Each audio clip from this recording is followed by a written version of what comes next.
দেখো আজকে শ্রীরামের জয় শ্রীরাম। দেখো আজকে কতগুলো হনুমান আমাদের বাড়িতে এসছে। একদম সামনে মন্দির, তার সামনে যে মা খেতে দিয়েছে। কারণ এরাও তো এখন ধরো অনেক গাছপালা মানে যেখানে থাকতো বন জঙ্গলে সেইখানে এই যে জল খাচ্ছে, কি সুন্দর জল খাচ্ছে। দেখো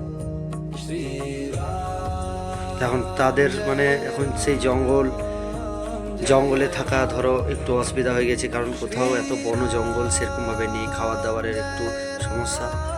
তো আমরা কি দিতে পারবো? আমরা যেটুকু পারছি, একটু আলু, একটু কলা। এই যে কালকে এক পিঠে বানিয়েছিল, সেই পিঠেটাই দিল। কি পিঠে জানি না আমি নাম। এই দেখো বাচ্চা নিয়ে এসছে, জল খাচ্ছে। একটু উপরে বাচ্চা নিয়ে আছে, দেখতে পাচ্ছ তোমরা। আবার এই যে একজন আছে আমার মাথার উপরে আছে আমার বাড়িতে। এই দেখো মন্দিরের সামনে মনসা আছে, শ্রীরামচন্দ্র হনুমান আছে, মনসা আছে, রাম আছে, সবাই আছে। তার মধ্যে এই যে দেখো কত সুন্দর সামনেই বসে আছে।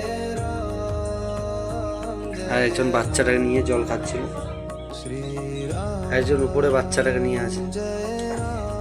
তো ভিডিওটা একটু শেয়ার করে দিন, যাতে কারোর বাড়িতে এলে একটু যেটাই থাক, তোমার বাড়িতে আলু থাক, কলা থাক বা বিস্কুট থাক, যেটাই থাক দেওয়ার চেষ্টা করবে একটু, যতটুকু পারো। আমি বলছি না যে এদেরকে দিয়ে দাও, যেটুকু আসে যখন একটু দিয়ে দেবে, কারণ এরাও কোথায় এখন পাবে, কারণ এখন সেরকমভাবে কোনো বড় জঙ্গল বা কিছু নেই যা তারা কোনো কিছুভাবে খাবার দাবার খেতে পারবে।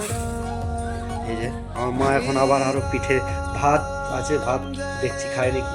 এরকম ভাত খাচ্ছে, দেখো মা ভাত দিল, ভাত আছে, বাঁধাকপির তরকারি। এরকম ভাত খাচ্ছে, বাচ্চাটা কি সুন্দর ভাত খাচ্ছে, কি সুন্দর ভাত খাচ্ছে, কি সুন্দরভাবে ভাত খাচ্ছে।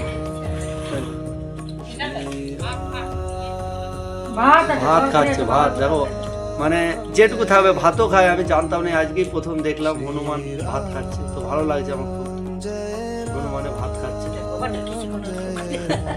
খুবই ভালো লাগছে আমার। তো যারই বাড়িতে যাক প্রত্যেকটা মানুষকে এটা বলে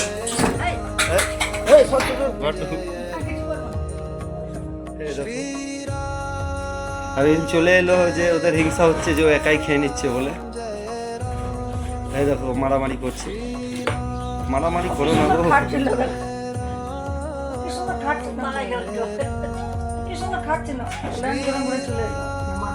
কি করবে সবাই, একটু যারই বাড়িতে যাক তো প্রত্যেককে বলবো যে একটু যেটাই থাকে। দেখো ভাত খাচ্ছি, কিন্তু আমি কিন্তু জানতাম না যে ভাত খায়। দেখো কি সুন্দর ভাত খাচ্ছে, দেখো এই দেখো, দেখতে পাচ্ছ তোমরা